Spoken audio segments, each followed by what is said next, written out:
300 yards for Julio Jones. So is he the best receiver in the NFL?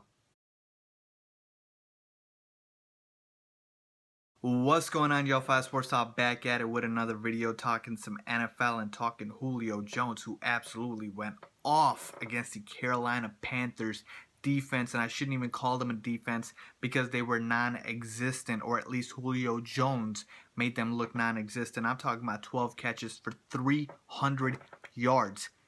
Let me repeat that, 300 receiving yards. That is an entire team's typical offensive stat line, and that is Julio Jones alone. And of course a touchdown in the win over the Panthers, and he was just making DBs look silly, beating them over the top, underneath, which way ever possible, mainly over the top, and just kept burning them. And after a performance like that, you have to ask, is Julio Jones the best receiver in the NFL? Funny enough, last week he only had one catch for 16 yards.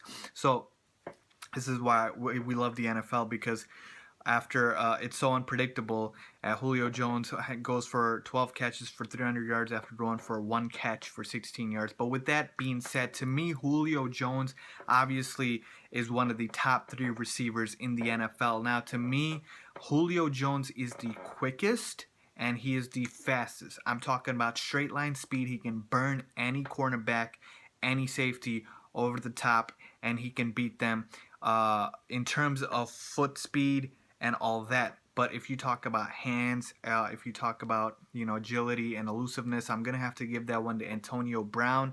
Obviously, I think OBJ has better hands, but he's right up there with those 3. So to me, a lot of it also revolves around the quarterback play. To me, sometimes when Julio, as you saw last week, when the quarterback play isn't that well, he kind of sort of disappears, and it's hard. But you can say that about a lot of guys. But to me, Antonio Brown, even last year when Michael Vick was quarterbacking for the Steelers when Big Ben got hurt, he was still putting up his numbers, although not obviously to that level, but he was still getting there because he's involved in all facets of the game. But with that being said, Julio, to me, just a notch below. You can make a case for either of them, and you wouldn't be wrong, but I'm going to go with Julio Jones as a top 3 receiver, but he's my second after Antonio Brown and at the same level as Odell Beckham Jr. Let me know what you guys think. Where does Julio Jones rank for you guys in terms of best receiver in the NFL? And as always, don't forget to subscribe. Thanks for watching.